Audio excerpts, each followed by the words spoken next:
नमस्ते। आप सभी का स्वागत है आज के इस कार्यक्रम में। हमारे साथ जुड़ रहे हैं देवदत्त माझी जी पश्चिम बंगाल से। स्वागत कर रहा हूँ देवदत्त जी का, और आप सभी से अनुरोध है कि कृपया चैनल को सब्सक्राइब कर लें, वीडियो को लाइक कर लें। और आज से हम पश्चिम बंगाल के बारे में बातचीत आरंभ कर रहे हैं विभिन्न लोगों से, और उसमें देवदत्त माझी जी प्रमुख हैं, क्योंकि देवदत्त माझी जी इस समय ग्राउंड पर है। और हो सकता है कि पिछली बार ये चौरंगी से चुनाव लड़े थे, तो चौरंगी तो पूरी तरह से तृणमूल की सीट है। और इस बार भी देखेंगे कि कहाँ से आप चुनाव लड़ेंगे। तो देवदत्त जी, स्वागत है आपका। पहले ये बताएं कि ये जो SIR का चल रहा है, और अभी जो कुछ सुप्रीम कोर्ट ने किया ममता दीदी के साथ, तो तृणमूल वाले 2-4 लोगों से बात हुई तो वो कह रहे हैं कि भाई सुप्रीम कोर्ट से उनको बहुत उम्मीद थी, लेकिन अच्छा नहीं हुआ। देखिए, आप पहले तो आपको और आपके समस्त दर्शकों को नमस्कार और जय श्री राम। सुप्रीम कोर्ट में ममता सोची थी कि सुप्रीम कोर्ट एकदम उनके बातों में आ जाएगा, पर सुप्रीम कोर्ट भी आश्चर्यचकित रह गया, क्योंकि हमने महाभारत पढ़ा है।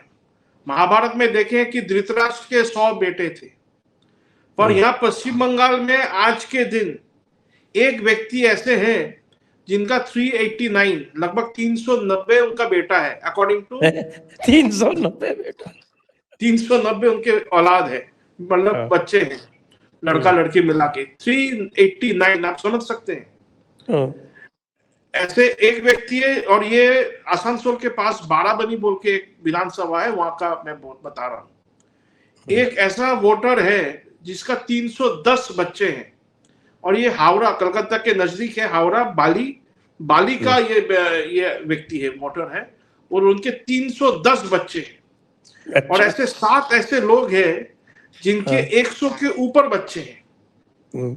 और ऐसा वही है कि बाप का उम्र है 42, बेटा का उम्र है 28, और उनका नाती का उम्र है 22। मतलब बाप बेटा नाती सब वोट देने के लिए जाएंगे। तो ऐसा परिस्थिति में ममता सोच रही थी कि वो फैशन शो करके थोड़ा बहुत वकील का लिबास बनाकर सुप्रीम कोर्ट में जाके ड्रामा करेगी, तो सुप्रीम कोर्ट उनका फेवर में ऑर्डर देगा या उनका पिटीशन को कंसीडर करेगा। पर ऐसा हुआ नहीं, क्योंकि ये मतलब बिल्कुल नेशनल थ्रेट है जो ये लोग बना के बैठे हैं। ये तो देश के लिए बहुत खतरा है। ये तो सुप्रीम कोर्ट क्यों, कोई भी आम आदमी भी इसको समझ लेगा। जी, तो ये जो SIR भी हो रहा है, और एक फेज तो हो गया जिसमें 58 लाख को निकाल दिया गया, तो उस 58 लाख में तो कोई दिक्कत है नहीं, उसमें कोई डिस्प्यूट है क्या? नहीं, उसमें भी डिस्प्यूट नहीं है, और आगे अगर कुछ भी निकाला जाएगा तो उसमें भी डिस्प्यूट नहीं होना चाहिए। हालांकि बहुत बड़ा प्रोसेस है, पर मुझे तो ये लगा, देखिए मेरे को भी नोटिस आ गया था। आपको भी आ गया था? हाँ, मेरे को भी किया था नोटिस। मेरे को, मेरा भाई को जाना पड़ा, जाके वो डॉक्यूमेंट सब दिखा के फिर ठीक कराना पड़ा। पासपोर्ट वगैरह सब कुछ लेके गए थे, बर्थ सर्टिफिकेट, स्कूल्स के कागज, ये सब लेके गए थे। तो बट ये तो होना ही चाहिए, होगा ही ना, स्ट्रिक्टनेस तो रहना चाहिए। मेरा सरनेम एक्चुअली, मेरा पिताजी जो स्पेलिंग लिखते थे, हम स्पेलिंग अलग लिखते हैं सरनेम का, माझी का, ठीक है। तो उसमें क्या वो को थोड़ा लगा था कि ये क्या बात है, बाकी सब सॉल्व हो गया। अच्छा। तो ये बताएं कि ये जो SIR का प्रोसेस हो रहा है, तो इसमें आपका जो वेस्ट बंगाल सिविल सर्विसेज का ऑफिसर है, वो तो ममता जी के लिए जो है वो विज्ञप्ति निकाल रहा है। वो तो सबको ऑफिसर्स को कह रहा है कि भाई आप ममता जी के साथ रहो। ममता जी उसको जो है वो रिवॉर्ड कर रहा है, कंसेशन दे रहा है तरह तरह का। तो ये ऐसे में फ्री एंड फेयर कैसे होगा? देखिए, फ्री एंड फेयर अभी तक जो परिस्थिति है जहाँ तक इलेक्शन का सवाल है, देखिए वो SIR तो बन रहा है, इसमें इलेक्शन कमीशन को बिल्कुल, मैं आपको जस्ट अभी बता रहा था, और सेंट्रल गवर्नमेंट दोनों को एकदम टाइट रहना पड़ेगा, क्योंकि केवल तृणमूल ऐसा नहीं, तृणमूल और यहाँ पर बंगाल में जितने देश विरोधी तत्व है, व्यक्ति है, ये सब बहुत एक्सपर्ट है चोरी में, बहुत एक्सपर्ट है, नया नया तरीका है इनके पास। जैसे कि भाईजान लोग के पास, वो लोग साइंस में तो कुछ है नहीं, पर बना हुआ चीज को वो लोग इम्प्लीमेंट करने में एक्सपर्ट है। तो यहाँ पर भी ये लोग चोरी में माहिर है, पूरा टाइट रखना पड़ेगा, नहीं तो इस SIR के बीच में भी वो लोग कुछ ना कुछ करके अपने लोगों को प्लेस कर देगा। और ये भी है कि जो ओरिजिनल वोटर है, सोचिए ऐसा परिस्थिति वो लोग क्रिएट किया कि ओरिजिनल वोटर्स को वोट देने नहीं दिया, उनका कार्ड से वो जाके दे दिया।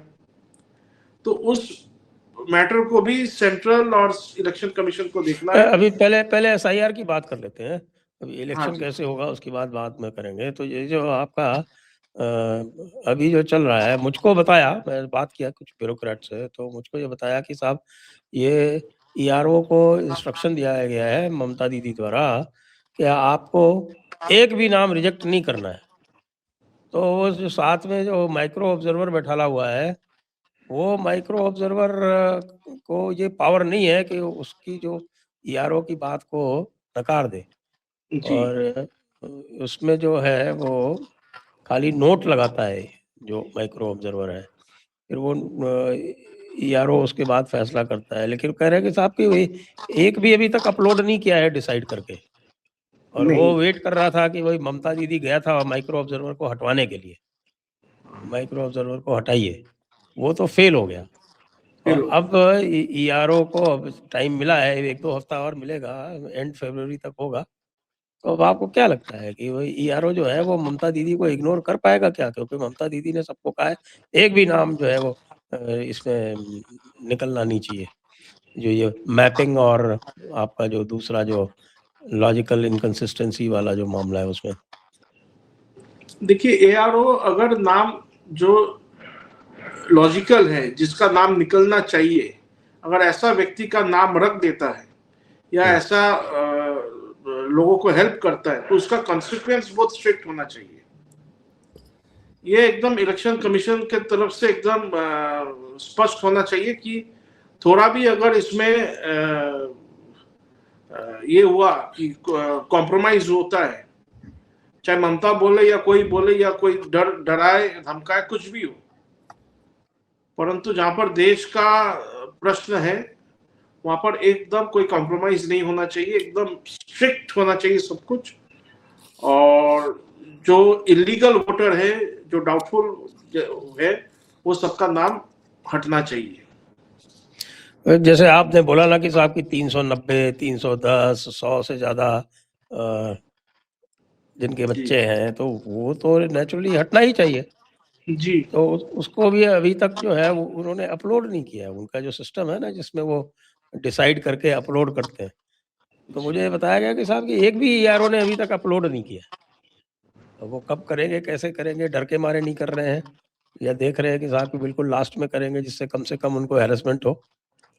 जी, कम से कम हैरेसमेंट हो, इसलिए शायद लास्ट में करेंगे। ये तो मतलब वो जानते हैं, परंतु प्रेशर तो ममता देके रखा है।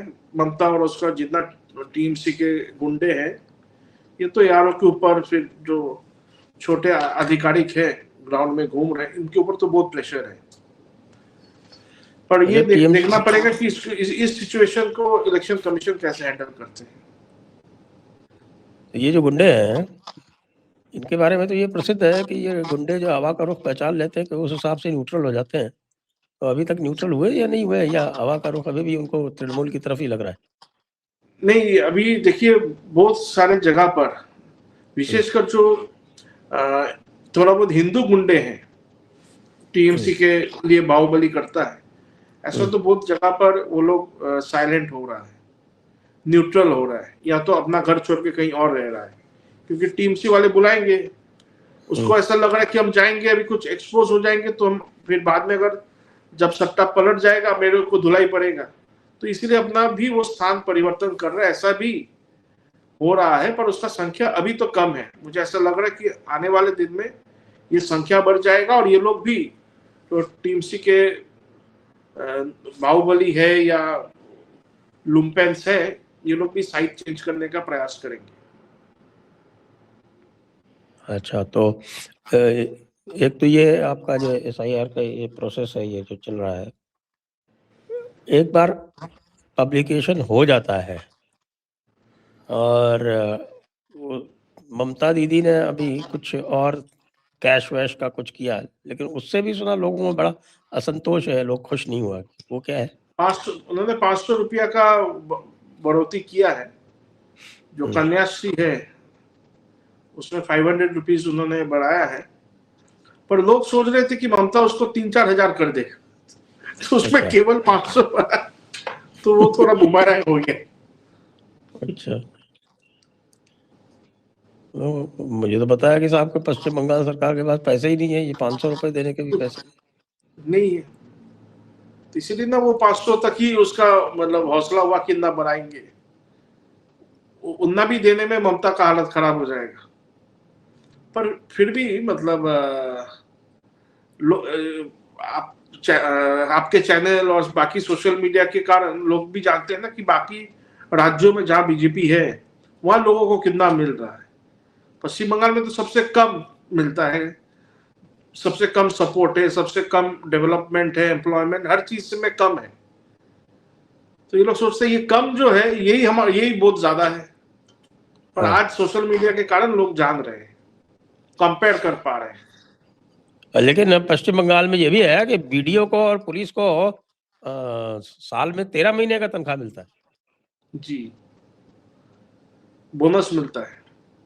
1 महीने का पूरा सबको जो है वो 13 महीने का तनख्वाह देती है पश्चिम बंगाल सरकार, और बाकी पूरे सबको जो है वो 12 महीने का मिलता है। तो इससे इसको भी हाईलाइट क्यों नहीं कर रहे आप लोग? क्या हाईलाइट करना है, ये तो पार्टी के जो हमारे उच्च आधिकारिक है ये लोग तय करते हैं। तो हम लोग को दिया जाता है कि इसके ऊपर बात करो, तो हम लोग ऐसे ही करते हैं। तो अभी आपको क्या स्थिति लग रहा है, ये सिटीजनशिप जो CAA वाला है, इसका क्या स्थिति है? देखिए, सीए का तो बहुत सारे कैंप हम लोग किए हैं और चल भी रहा है।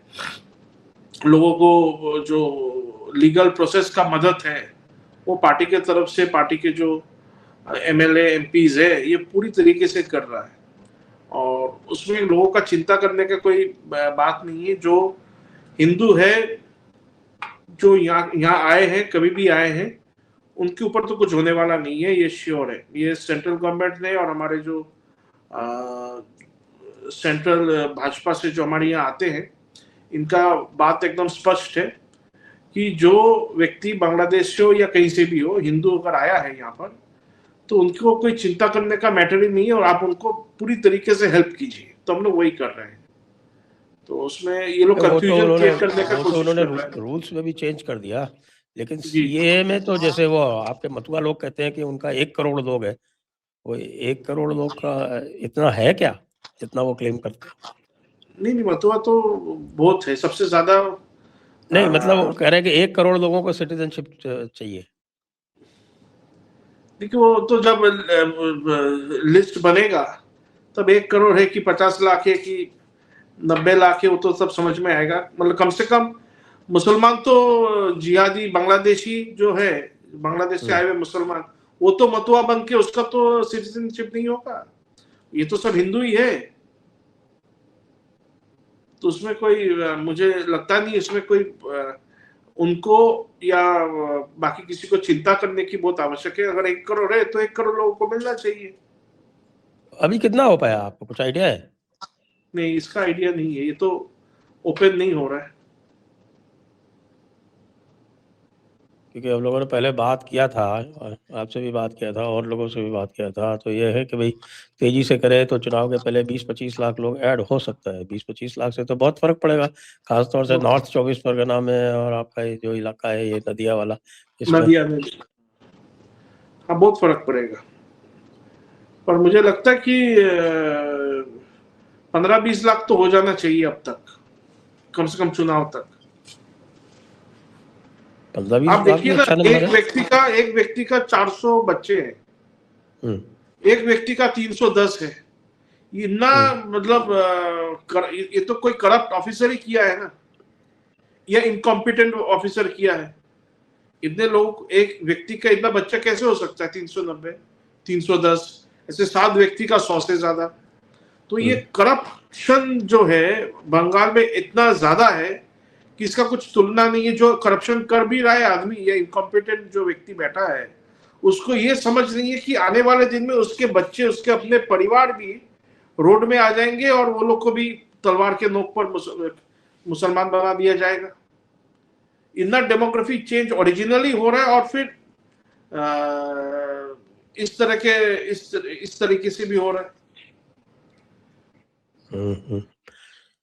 अब थोड़ा ये बात कर लेते हैं अभी कि पिछली बार जो हुआ था 2021 के इलेक्शन में, देखा था कि 2021 के इलेक्शन में जो मथुआ लोग था, मथुआ लोग ने वोट इतना दिया नहीं, और नॉर्थ और साउथ 24 परगना में करीब करीब स्वीप हो गया था टीएमसी का। और उसमें दोनों में मिला के 33 नॉर्थ में है और 31 साउथ में है। ये 2 जिला में अकेले 64 है, कलकत्ता में 11 है, 75, हावड़ा हुगली में 16 है। तो ये मिला के आपका 100 से ज़्यादा, ये तो एक तरफा चला गया था आपके। मुश्किल से बीजेपी को 8-10 सीट ही मिला था इस इलाके में। तो बंगा जो कॉन्स्टिट्यूएंसी है, बंगा लोकसभा कॉन्स्टिट्यूएंसी, उसमें से शायद 6 सीट बीजेपी को मिला था, और बाकी और कहीं मिला नहीं। उसका भी ये वजह तो सीए को लेकर टीएमसी बहुत कंफ्यूजन क्रिएट करने में सक्सेस हुआ था उस समय 2021 में। और वो लोग को डराया गया था कि तुम लोग को ये नहीं मिलेगा, सिटीजनशिप नहीं मिलेगा, जिसका है उसका भी छीन लिया जाएगा। ऐसा टीएमसी बहुत सक्सेस हुआ था लोगों को झूठा डराने में। और इस बार ऐसा नहीं है। इस बार लोग काफी, ग्राउंड में वाइब्रेशन अलग है, लोग समझ रहे हैं और समझ चुके हैं। अच्छा, तो ये आपकी क्या लगता है आपको, ये जो क्लस्टर है, जो सबसे तगड़ा क्लस्टर तो यही है, यही टीएमसी का, यहीं से जीतती है टीएमसी जी। पर इस बार यहाँ से पूरा स्विंग होगा। साउथ 24 परगना भी पॉजिटिव आएगा, और नॉर्थ तो बहुत ज्यादा पॉजिटिव आएगा, नॉर्थ 24 परगना। जो भी मेरे पास जो सूचना है उसमें यह है कि साहब कि आपका 56 सीट जो है वो नॉर्थ में है, नॉर्थ वेस्ट बंगाल में। तो नॉर्थ वेस्ट बंगाल में तो बीजेपी का स्वीप होगा। और इधर जो ट्राइबल एरिया है साउथ बंगाल का, ये झारग्राम और पुरुलिया, बांकुड़ा, तो उसमें भी अच्छा है। पिछली बार उधर भी टीएमसी ने ठीक ठाक कर लिया था, ऑलमोस्ट 50% सीट वहाँ भी जीता था। और ईस्ट वेस्ट मिदनापुर जो है उसमें भी बराबर का टक्कर होगा। तो ऐसी सिचुएशन में क्या आपका सिनेरियो बनता दिखता है आपको? देखिए, इस बार पिछला टाइम जैसे कि मुद्दा तो ज्यादा हिंदू मुस्लिम का भी था। इस बार पोलराइजेशन उसके ऊपर भी होगा। और सेकंड है, यहाँ पर इस बार इतना इनका करप्शन का इशू आया है, चाहे नौकरी में हो या एजुकेशन में हो, ये बहुत ज्यादा इफेक्ट करेगा टीएमसी के ऊपर। मुस्लिम एपिसमेंट तो है, उसके साथ ये सब एड ऑन हो गया है। और बांकुड़ा, पुरुलिया, झारग्राम, यहाँ तक मिदनापुर, मतलब वेस्ट मिदनापुर जो है, यहाँ के लोग इतना डिप्राइव हुए हैं टीएमसी के कारण, टीएमसी के द्वारा, कि ये लोग इस बार पूरा मतलब दिखाएगा कि यूनाइटेड होके कैसे वोट करना है। क्योंकि मैं गांव-गांव में घूमता हूँ और 90% टाइम कलकत्ता के बाहर ही रहता हूँ। तो पूरा माहौल बना हुआ है।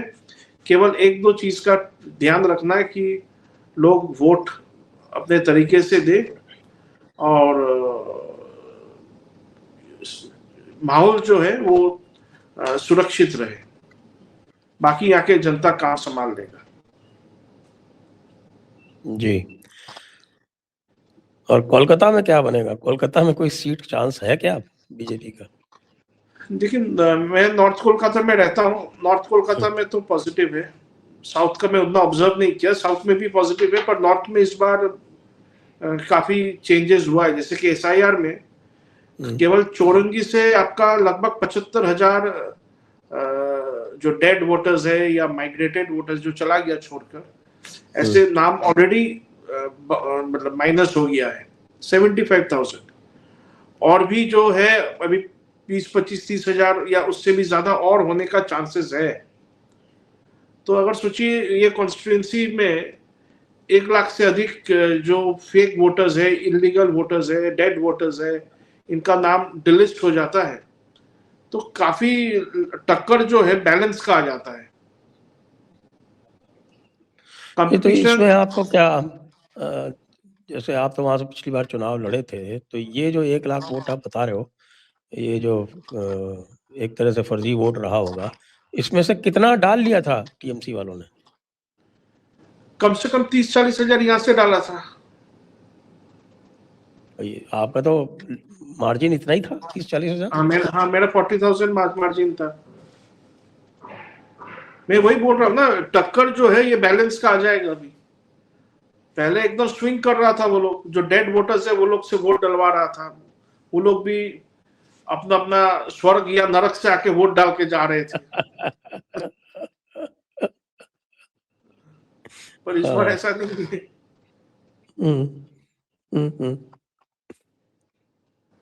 और मुस्लिम एरिया में तो कोई मरा ही नहीं है।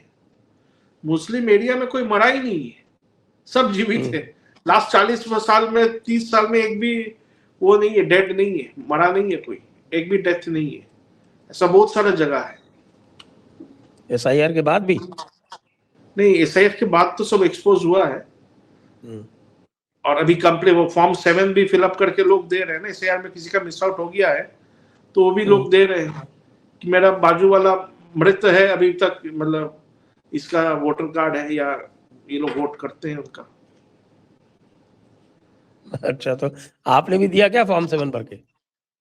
नहीं, हमारे लड़का लोग दिया, मैंने मतलब मैं तो नहीं दिया, पर हमारे लोग दिए। तो फॉर्म 7 में तो मैंने तो सुना कि आपका तृणमूल वाला एक जगह पे, कौन सा कोई जगह था जहाँ के फॉर्म 7 ही सारा जला दिया था। हाँ, ऐसा बहुत जगह में किया, जला दिया, लेके चला गया, लूट के चला गया, ये सब भी किया है। देखिए, लोग तो देख रहे हैं, आम लोग देख रहे हैं। उस पर कोई कार्रवाई हुआ जो लूट के चला गया? हाँ, तो 2-3 तो मतलब सुनने को आया है, कार्रवाई हुआ है। पर कार्रवाई भी थोड़ा ऐसा होना चाहिए कि विजिबल हो, लोगों को दिखे कि कोई ऐसा कर रहा है तो उसका क्या प्राइस उसको पे करना पड़ेगा, ऐसे समझ में भी आना चाहिए। तो वो तो अभी तो सुप्रीम कोर्ट ने वो डीजीपी को बोला है कि तुमको एफिडेविट देना पड़ेगा। कि तुमने अभी तक ये एफआईआर जो भी लिखवाया गया वो तुमने एफआईआर नहीं लिखा, तो इसका जवाब दो। तो ये डीजीपी तो चक्कर में आ गया फिर। तो डीजीपी अब सुप्रीम कोर्ट से आगे कहाँ जाएगा? जी जी जी। और अभी वो कल ईडी की बारे में जो वो कल हियरिंग था, उसमें ममता दीदी का वकील जो है वो, उसका पेट खराब हो गया, कपिल सिब्बल का। हाँ, कपिल सिब्बल का। वो ममता का रिक्वेस्ट से पेट खराब हुआ। अच्छा। ममता दीदी उसके कहीं हियरिंग नहीं चाहती क्या कि उसका हियरिंग हो? पर कब तक पेट खराब रहेगा? अच्छा, एक वीडियो अभी एक वो देख रहा था, वीडियो आया था, उसमें कपिल सिब्बल खा रहे हैं कोई पार्टी में, पेट खराब है और खा भी रहा है। पेट खराब होते हुए भी खाना पीना जारी है। हाँ, पार्टी में। अच्छा, ये बताए कि ये जो आपका कोलकाता में जो सोसाइटी वाला जो चेंज किया है कि सारे सोसाइटी में बूथ अंदर लगाया जाएगा, तो उसका क्या फर्क पड़ेगा? लोग वोट देने जाएगा? हाँ, लोग वोट देने जाएंगे और कम से कम वोटिंग तो जेन्युइन होगा। पहले सोसाइटी वाले अगर पहुंच भी जाते थे पोलिंग बूथ तक, आधा लोग जाके ये देखते थे कि उसका वोट पहले किसी ने डाल के चला गया है। तो यहाँ कम से कम जेन्युइन वोटिंग तो होगा, लोग अपना वोट तो खुद डाल पाएंगे। हाँ, मतलब फर्जी वोट नहीं हो पाएगा। हाँ, फर्जी वोट नहीं हो पाएगा। क्योंकि मुझे ध्यान है उस पर ये भी रिक्वेस्ट डाला था टीएमसी की तरफ से कि साहब की बाहर वालों को भी सोसाइटी के अंदर आने का परमिशन होना चाहिए।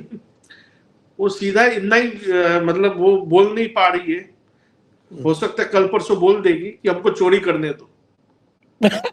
इतना घुमा घुमा के वो जा रही है, सीधा बोल देगी कि हमको चोरी करना है और हमको जैसे हम जीतते आए हैं वैसे ही चोरी करके जीतेंगे, इतना परमिशन दे दो, इलीगल काम करेंगे इसका परमिशन दे दो। तो फिर आप लोगों का क्या प्लान है इसको रोकने का? जो गुंडागर्दी जो होती है उसका क्या प्लान है? देखिए, मैं तो ये समझता हूँ कि ट्रीट फायर विथ फायर, जो जैसा उसको वैसा तरीके से उसको ट्रीटमेंट मिलना चाहिए, और मैं यही समझता हूँ। और ईंट का जवाब पत्थर से, ईंट का जवाब और भारी तरीके से होना चाहिए। और लेकिन मैं पुलिस इसकी तो उसके तरीके साथ से में है अपने, ना? हाँ क्या? पुलिस तो ममता के साथ में है। पुलिस है तो क्या हुआ, उसमें ममता एडवांटेज ममता थोड़ा है। और अपने को ये भी समझना है कि हमारे जो पूर्वज थे वो बिल्कुल हॉस्टाइल सिचुएशन में लड़ाई लड़ चुके, तो हम लोग भी लड़ेंगे, बिना लड़े क्यों जाने देंगे। और ये जब मास मूवमेंट होगा पुलिस भी पीछे हटेगा। मेरे लगता ऊपर है कभी, आपको? मैं तो कल ही हावड़ा ग्रामीण क्षेत्र में पेरो बोल के पुलिस स्टेशन आता है, वहां मेरे ऊपर केस हुआ। पुलिस के मतलब पुलिस ऐसा केस किया कि मैं उसके साथ आर्गुमेंट किया, उसको पीटा पकड़ के, पुलिस को किस केस हुआ पुलिस को? जाके। हाँ, तो जाके हाजिरा देके आया हूँ, क्या है। मुझे तो दुख है कि 14 दिन में एक दिन का हाजिरा देने पड़ रहा है। हर रोज का हाजिरा होगा तो और अच्छा होगा, मेरा मूवमेंट और बढ़ेगा उस एरिया में।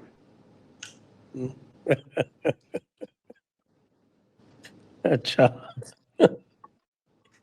आपका पुलिस के एटीट्यूड में कोई चेंज दिखता है क्या अभी? हाँ, चेंज है, बहुत चेंज है। जैसे कि मेरे को बहुत पुलिस, ऐसा भी पुलिस है जो मुझे कांटेक्ट करके या फोन करके एक्सप्रेस करते हैं कि वो लोग भी ये जो खतरा है उसको समझ रहा है और वो लोग भी साथ में हैं हमारे। ऐसा भी बहुत पुलिस वाले हैं, बहुत सारे।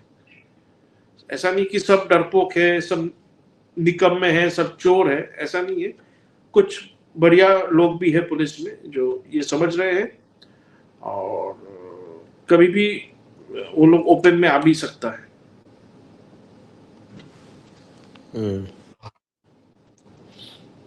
ये अगर पुलिस भी थोड़ा सा न्यूट्रल हो जाए तो काफी एडवांटेज हो जाए ना। पिछली बार तो पुलिस के दम पे ही तो पूरा इलेक्शन को इफेक्ट किया था। बस शुरू में देखो आप, एक पोलिंग में कुछ बिहार से ही शुरू कर दिया था हंगामा करना।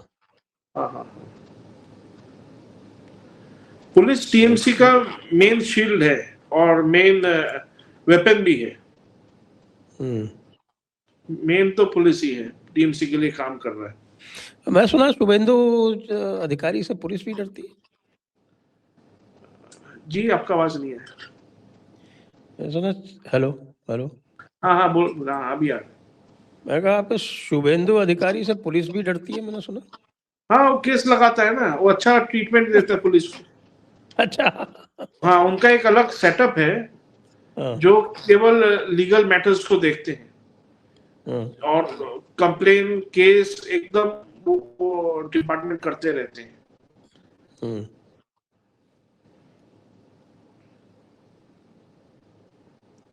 तो नंदीग्राम और वो जो क्षेत्र है उनका ईस्ट मिदनापुर, जी, ईस्ट मिदनापुर में शायद कितना 16-17 सीट है उधर। जी, तो उधर क्या लगता है वो शुभेंदु अधिकारी का दबदबा रहेगा? हाँ, वो जगह उनका पूरा कंट्रोल में है, दबदबा रहेगा। और वहां पर भाजपा का काफी काम बढ़ा है, राइस मतलब हुआ है लास्ट विशेषकर 2-3 साल में काफी काम बढ़ा है। विशेषकर जो रामनवमी का रैली में ये लोग अटैक करता है मुल्ले लोग, और लफ्जिया जिस तरीके से बड़ा है और लोग इसको जान रहे हैं, तो इससे काफी पोलराइज हो रहा है काफी। तो उससे तो इलेक्शन में पॉजिटिव, बीजेपी के लिए पॉजिटिव ये आएगा। ओके। और पिछली बार आपका आसनसोल और बर्धमान का सीट जो था वो लोकसभा में चला गया था, और वेस्ट मिदनापुर का भी जो सीट था जहाँ से दिलीप घोष जी थे, शायद जहाँ से पहले दिलीप घोष जीते थे, फिर उनके चेंज कर दिया था, तो वो भी चला गया था। वो भी चला गया था। तो अभी क्या आपको लगता है उसमें? देखिए ये एरिया में कैसे, मतलब ये तो स्ट्रांग होल्ड माना जाता था कि ये पूरा ये स्ट्रांग होल्ड माना जाता था, पर इसमें भी हर जगह पे पुलिस को टीएमसी यूज किया। देखिए मतलब वोट का रिजल्ट से समझ में नहीं आएगा, केवल कोई अगर रिजल्ट देख लेगा तो उनको समझ में नहीं आएगा, पर अगर अंदर तक जाएगा तो ये समझ में आएगा। एक तो टीएमसी के गुंडे जिसको पुलिस का पूरा प्रोटेक्शन है। दूसरा, अगर कोई विक्टिम कोई अगर मार खा जाता है, पुलिस के पास जाता है, पुलिस उल्टा उसको पीट देता है, नहीं तो डरा के भगा देता है। और गरीब आदमी है, पुलिस को समझ में आ जाता है इसका कहीं जाने का जगह नहीं है, पुलिस उसका फोन भी छीन लेता है। ऐसे बहुत लोग मेरे से कांटेक्ट किया था जो पुलिस स्टेशन कंप्लेन करने गया, पुलिस उसका फोन रख लिया, कभी दिया नहीं। तो इतना अत्याचार किया है, और ये इसी अत्याचार से ही इसने इलेक्शन जीता है।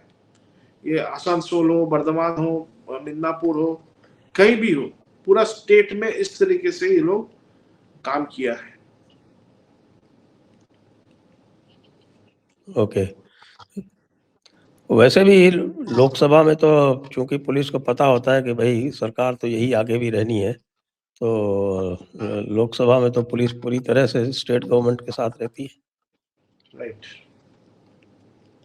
विधानसभा में थोड़ा खतरा होता है कि कहीं चेंज हो जाए सरकार तो प्रॉब्लम हो सकता है। तो आपको क्या लगता है अभी? आप तो ग्राउंड पे है, तो कुछ दिख रहा है इस तरह का कि नहीं? देखिए पुलिस तो जब आप देख रहे हैं कि ये जो एसआईआर के लिए जो आधिकारिक है ये ममता का प्रेशर में है, तो पुलिस का दो कारण है प्रेशर में रहने। एक तो प्रेशर में है, और दूसरा पुलिस का बहुत इनकम भी है, रोजगार भी है। ऐसा बहुत सारे पुलिस है जो इलीगल अनफेयर प्रैक्टिस से इनकम करते हैं। तो उसको पता टीएमसी जब तक है हमारा ऐसा दबदबा रहेगा, हमारा इनकम रहेगा, तो जैसे भी वो टीएमसी को रखना है। तो ये सब विषय को इलेक्शन कमीशन, सेंट्रल गवर्नमेंट ध्यान में रखेगा तो बहुत अच्छा होगा। और इसका कोई अगर तोड़ निकाला जाए कि लोग को ये समझ में आए कि बिल्कुल फेयर इलेक्शन होने वाला है, और हमारा जो सुरक्षा है, सिक्योरिटी है, इज्जत है, ऑनर है, ये एकदम बरकरार रहेगा, एकदम ठीक रहेगा, इसको इंश्योर करना पड़ेगा। लेकिन प्रॉब्लम तो वही आता है ना, कि प्रॉब्लम ये आता है कि आप जानते हैं कि पिछली बार 2021 में जो हुआ था कि चुनाव के बाद में जब वो जीत गया, तो उसके बाद फिर जबरदस्त वायलेंस हुआ था, और उस टाइम पे तो इलेक्शन कमीशन का कुछ होता नहीं है। नहीं, तो फिर इलेक्शन कमीशन तो जब तक चुनाव हो रहा है तभी तक तो है जी। तो फिर ये डर तो रहेगा ना कि साहब की अगर हाँ, तो इसलिए मैं बोला सेंट्रल गवर्नमेंट का भी इन्वॉल्वमेंट या ऐसा तगड़ा होना चाहिए, ऐसा होना चाहिए कि लोग सुरक्षित अनुभव करें और सही में सुरक्षा रहे लोगों का।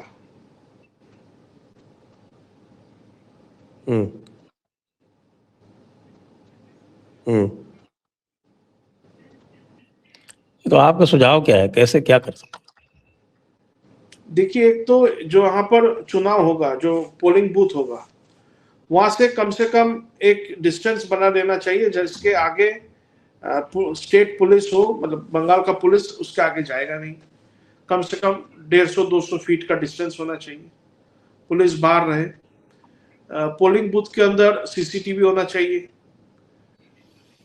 ताकि वहां पर कुछ मैल प्रैक्टिस हो तो वो दिखाई दे, और उसका लाइव स्ट्रीमिंग होना चाहिए। तो प्रॉब्लम पोलिंग बूथ में उतना ज्यादा होता है कि पोलिंग बूथ के बाद होता है? नहीं, पोलिंग बूथ में भी होता है ना। एक व्यक्ति, आप तो मतलब देखे होंगे कि एक व्यक्ति जाके लगातार ईवीएम का बटन दबा रहा है, आधा घंटा तक वही खड़ा होकर वो बटन दबा रहा है, ऐसा भी देखने को आया है। अभिषेक बैनर्जी का वहां पर तो मतलब लगभग 80% पोलिंग बूथ का कैमरा ही घुमा के रखा था, तोड़ दिया था। ऐसा पूरा बंगाल में हुआ है। तो मैं तो आश्चर्यचकित इसलिए ज्यादा हूं कि 2021 में इतना वायलेंस हुआ, इतना मैल प्रैक्टिस हुआ, इतना 2 नंबर ही हुआ, फिर भी supreme court, president of India कोई सो मोटो एक्शन नहीं लिया। इस बात का मुझे बहुत दुख है, क्योंकि आम लोग सफर किया ना।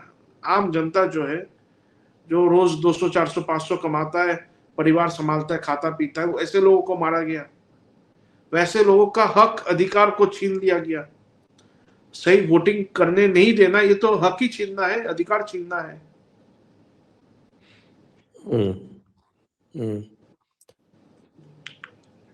काउंटिंग में भी पंगा करते हैं लोग? काउंटिंग में भी पंगा करते हैं। वो कैसे करते हैं, उसका क्या सिस्टम? उसमें देखिए, अगर कोई ईवीएम से 300 बीजेपी को सपोज 300 मिला, टीएमसी को 200, वो घूम जा रहा है, टीएमसी का 300 लिख दे रहा है, बीजेपी का ये लिख दे रहा है, उल्टा कर दे रहा है। ऐसा भी बहुत हुआ है। तो क्या बीजेपी के काउंटिंग एजेंट को मिला लिया अपनी तरफ? कैसे करता है? एक तो वो डरा के भगा देते हैं, पहले ही आउट कर देते हैं, और इन्फिल्ट्रेट करने की कोशिश रहता है कि उसका आदमी जो है वो पहले से अपना आदमी को उसके अंदर डाल के रखना। तो ये सब होता है। तो मुझे लगता है जितना टेक्नोलॉजी का यूज किया जाएगा काउंटिंग में भी, उतना अच्छा होगा, तो टेंशन कम हो जाएगा। लोग समझेंगे कि हमने वोट दिया है, वैसे ही रिजल्ट आने वाला है। तो उसमें ये भी सिस्टम होना चाहिए ना कि भाई इतना, ये जो आपका जो भी रिजल्ट आता है वो लिखने के पहले उसको भी दिखाया जाए कैमरे में कि हाँ भाई ये रिजल्ट है, फिर उसके बाद लिखा जाए। इस तरह का एक सुझाव जाना चाहिए इलेक्शन कमीशन के पास, क्योंकि काउंटिंग एजेंट तो, मुझे तो यही पता चला है कि साहब के काउंटिंग एजेंट परचेज हो जाते हैं, तो वो कुछ बोलते ही नहीं वहां पे, और जब परचेस हो जाते हैं, डर जाते हैं, पहले ही भगा देते हैं। ये यूनिक सिस्टम है आपके यहाँ का। ये बिल्कुल एक यूनिक सिस्टम है बंगाल का, जो मैंने और कहीं नहीं सुना कि कहीं भी इस तरह का होता। तो पार्टी का क्या सिस्टम है कि वो मजबूत रखे अपने काउंटिंग एजेंट को? नहीं, काउंटिंग एजेंट तक तो अभी तो बात नहीं किया है। अभी बूथ लेवल तक बहुत अच्छी तरीके से काम हो रहा है, बहुत अच्छी तरीके से।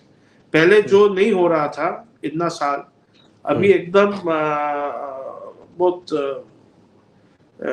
मतलब प्रिकॉशन से और अच्छी तरीके से काम हो रहा है इसमें। इस बार तो सच में मेरे को बहुत पॉजिटिव लग रहा है, जिस प्रोसेस से पार्टी आगे बढ़ रहा है इलेक्शन की ओर। तैयारी तो बहुत अच्छा हो रहा है, साइंटिफिक तरीके से हो रहा है काम। अच्छा, आरएसएस भी गांव-गांव में घूम रहा है, कुछ ऐसा लोग कह रहे हैं? जी जी जी, मैं परसों ही हावड़ा ग्रामीण क्षेत्र में बैठा था, तो वहां पर काफी आरएसएस के जो अधिकारी है, स्वयंसेवक हैं, और हर लेवल का सबको लेके मीटिंग हुआ। पार्टी के लोग थे, संघ के लोग थे, और जो साधारण सोसाइटी के जो बेसिकली टीचर है, प्रोफेसर है, डॉक्टर्स है, सब मिलके हम लोग बैठे थे, तो डिस्कशन हुआ। तो मुझे तो लग रहा है पॉजिटिव बहुत इस बार है, क्योंकि कॉन्सिक्वेंस लोगों को समझ में आ रहा है। इसलिए ज्यादा पॉजिटिव है क्योंकि कॉन्सिक्वेंस अगर नहीं हुआ तो क्या हो सकता है, ये कॉन्सिक्वेंस से लोग और तत्पर है कि इस बार करना ही है। ये केवल पॉलिटिकल इलेक्शन या विन एंड लॉस सिचुएशन नहीं है, ये देश का सवाल है, नेशनल सिक्योरिटी का सवाल है। जी, तो चलिए आज की चर्चा को यहीं समाप्त करते हैं, और आपके साथ हम शुभकामनाएं देते हैं कि साहब आप अच्छे से इसको करें, और इस बार तो कम से कम जो पिछली बार से देखा हुआ है कि किस तरह की कमजोरियां हैं उनको दूर करें। बहुत बहुत धन्यवाद आपको देवदत्त जी। आपको भी जय भारत, वंदे मातरम। वंदे मातरम।